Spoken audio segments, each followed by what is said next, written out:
ko na si Sir Choi sa isang event ng college org namin. Medyo hindi pa ako ganun ka-bibo or something. Nakikinig lang ako kasi ka-org namin yung nag-organize ng event. And then after nun, kasunod na nun, umattend naman ako dito sa CV, may in-organize dito na seminar na gusto kong maging voice talent.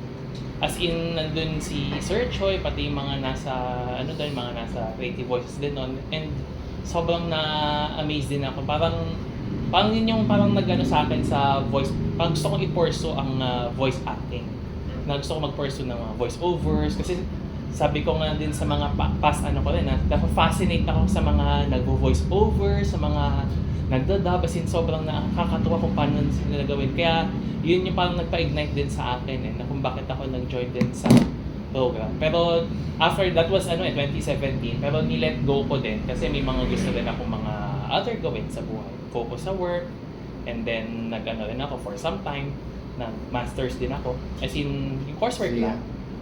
Pero nung parang after nung na medyo hindi ako naging successful doon sa parang feel ko parang hindi ko na gusto yung yung program ko noon. Na-experience kong hindi maging successful sa exam. So parang after yun, parang medyo na-down din ako. So parang nung down moment ko na yon, parang naisip ko noon that year, balikan yung parang nawalang passion ko sa voice acting, sa voice over. So nung nakita ko yung CVAP sa FB ko, May pa lang, nagtanong na, as in na ako sa FB Nag-inquire na ako regarding CVAP, paano makaka-enroll dito. And then sobrang accommodating ni I think si Miss Nikki naalala kong nag-respond nun Tapos nagtanong pa ako kung anong microphone, kung kailangan ba high-end na microphone, kailangan ba then sinagot naman ako na okay na yung mga USB microphone, ganun. So fast forward to I think July or August, yun. Nagsimula yung aking journey sa CVAP batch 14. And then yun, parang na-ignite, parang na-enjoy ko yung mga activities. Parang nawalang passion ko, yung na-forgo ko na passion for voiceover, yung enthusiasm ko sa mga dubber, gano'n, sa mga voiceover. Parang medyo naibalik sa akin nung nag-join ako ng CVAP. And then, after the program, and then doon ko na-appreciate lalo. As in, doon ko parang mas na-immerse ako lalo kay Sir Choi, lalo na nung nag-motivate siya sa amin kasi naalala ko noon last in voice teacher na noon, tapos sobrang ngarag kami kung alam lang din ng mga nasa yung mga that time yung bakit kami nangarag nung batch na yon. Kung bakit kami nangarag, super, as in sobrang stressed ko that time. Tapos nung na-motivate nung dumating na yung last day namin, as in parang na-uplift yung spirit namin nung nag-motivate na nun si Sir Choi na despite what happened, ayun, tuloy-tuloy. And then, after nun, nung dumating din yung opportunity na mag-volunteer, as in, si Sir Choi talaga yung nag-PM sa akin nun na mag-secretariat ka. And then, actually nasa mind ko na rin na mag-join din ng secretariat kasi gusto ko rin maka-help din gagaya nung kung anong kalingang binigay sa akin ng mentor, sina Bosch, si Joshua, si Ate Hana, na nandito sa atin ngayon. Kung ano yung kalingang binigay nila noon as mentors, gusto ko rin mag-give back. Kaya nag-join din ako sa secretariat noon kasama sina Kuya Navi, Auntie Jen. And then, ginaid nila kami all to out. As in, and then, ngayon, sobrang, parang lalong nagkaroon ng parang purpose, parang lalo akong, parang, kumbaga yung CVAP yung parang naging ko rin parang stress reliever from work na pantanggal stress mo yung nakaka-help ka sa iba, na-share mo yung what you've learned from your journey. And, ayun, so 15, 16, 17, naging mentors tayo. And then, may mga moments na, syempre, happy moments. May mga time na, syempre, mga di maiwasan. Syempre, it's part of syempre, mas-stress din tayo, gano'n. Pero, in the end of the day, ma-overcome din natin yan kasi tulong-tulong tayo din as a team. And then, nung batch 18, napagkatiwalaan as one of the assistant head secretariats, tumutulong na din tayo sa mga mentors din. As in, sa mga sa pag-guide sa kanila, paano dapat sila maging isang mentor. Yun. And aside from secretary, syempre, batch 16, Kasi aside from voice over, parang gusto ko din kasing mag-host eh. Kaya thankful din ako sa CVAP na part, ako aside from being part of the secretariat, ay part din tayo ng hosting team din eh, since batch 16. And parang aside from help others, nag-enjoy din tayo, maibigay natin yung ating yung talent natin since nakakapag-host din tayo minsan sa mga workshops. So parang siya hindi lang hindi lang formalan eh. Parang kumbaga fun itong hosting sa with CVAP eh. So kumbaga kumbaga you're giving, hindi ka lang nag-help, kundi nagpapasaya ka rin sa iba. And parang kumbaga na natin yung ating purpose pagdating sa yung mas kumbaga yung ating bosses mas may purpose lahat, and yun yung na-realize ko dun sa kasi yun. Sorry. Pause mo na si Ron. Pause ba? Ano ba talaga yan? Ate, kasi interject mo siya. Sorry. Ayos naman sinasabi niya. Sorry kasi lumabas. Oo nga, ba't ito? Baka mawala yung Ayun. kwento Oh. lang naman eh. Sulat mo lang. Write that down. Anyways. Kawawa naman. Actually, parang rin to eh. Parang kung ano yung na-share. Si Doc Oni na lang. Alam, naka-ano ba to? Anyways. Ito din halos yung shinare ko sa batch 22 share mo eh. lang. Na Sabihin mo lang, Ron. sobrang Ay, dumating na naman. So ito sobrang nakaka-proud din na parang thankful ako for CVAP. Kasi kayo yung kayo yung parang other family ko din na nakakasama din. Kaya parang pag may iyayaan na, pag nagyayayaan si Ma'am Cha, game!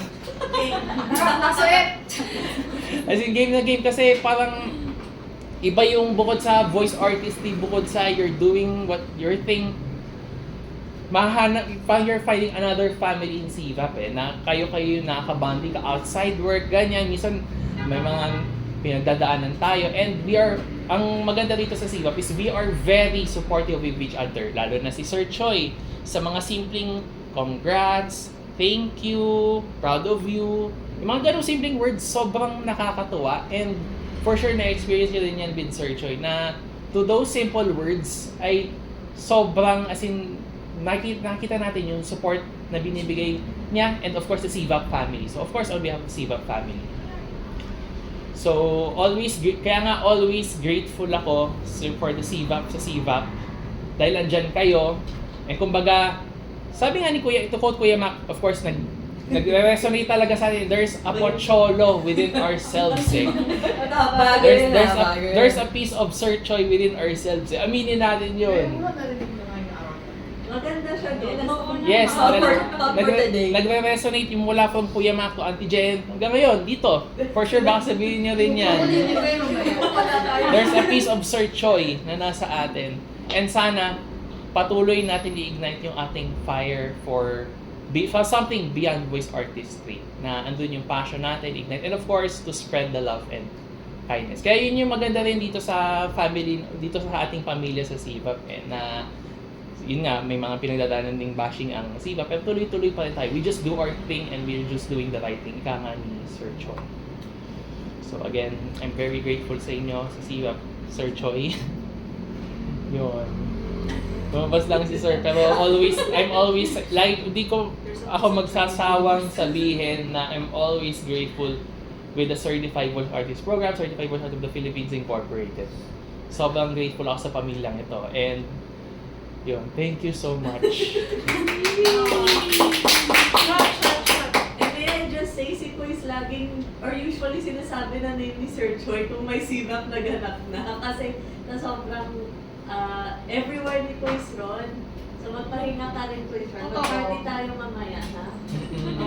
Diyan kayo.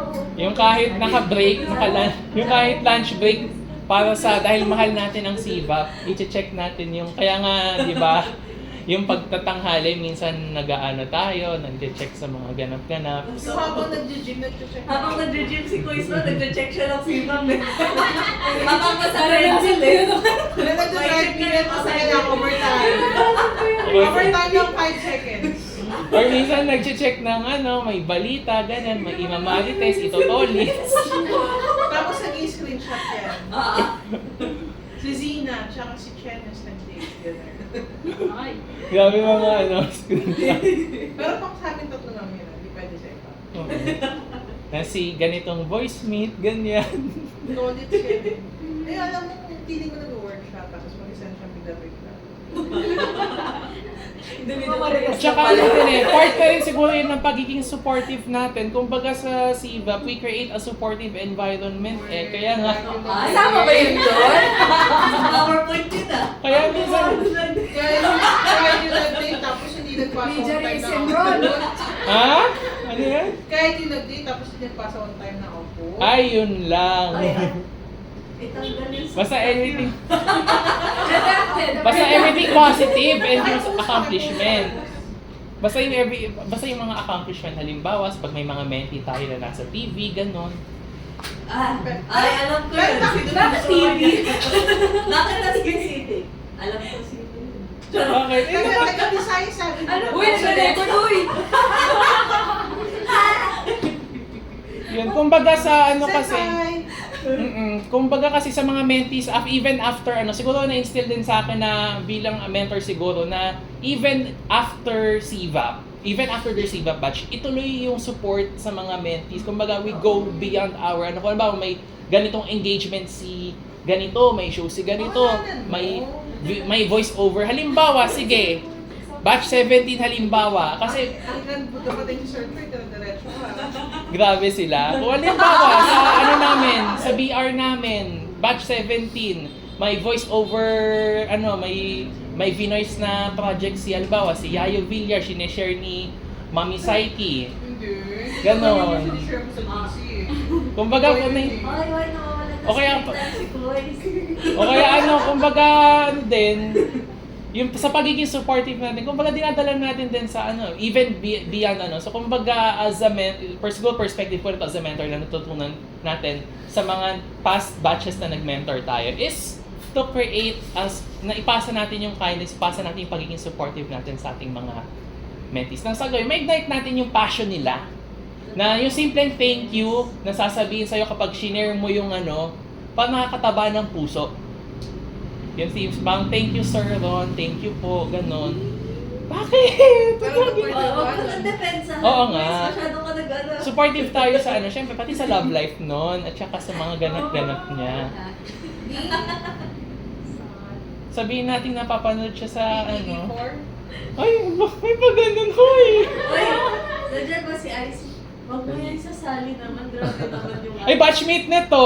Batchmate niya yan! Batchmate niya to! Hindi. Iba, BR ni Ma'am Gracia at JM ata. Di ba pinangalanang pa, di ba? Pinagyan Pinagyan sa sa sarili. Paano na kita dedepensa? Hindi na namin sa depensa ka, nilaglag mo sa sarili mo. Eh, sa batch... Recorded.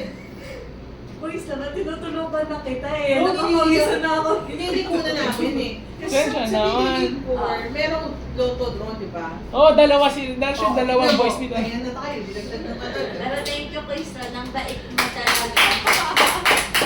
Thank you, Siva. Pinakamabait sa head secretary. Di naman. Nakakapasensyoso. Di naman. Kasi pag kami ni Ate Jan nag-ano naman. Nakikita ko na wala nang pasensya. Kaya sila na nag-chat eh. Pag nagmumulit na kami ni Ate Jan, bro, ikaw na bahala. Uy, pero mas mabait pa, napaka-diplomatic niya ni Auntie Jen, ha? Ay, di na. Ito Kaysa, yung diplomatic sa talagang mabait. Lord si Auntie Jen. Sige, marami lang ako sumagot. Pero sa utak ko parang, same, actually. Pero kailan syempre, i-tone down. syempre may... Pero we have to know our limits. Dire-diretso. Ano yun? Yung feelings mo diretso sa amin. Wala na nag-break na si Isis. Ay, naubusan Ala. ng battery. Okay. Unfiltered. It's a prank! It's a prank! May apat It's a prank! Gusto niyo ba ano? Wala ka bigla. Sir, may Hindi, may- apat pa oh. Oo nga, sir. Sige Ulit naman. daw from the start! Hala. Sila uupo dyan, hindi fair.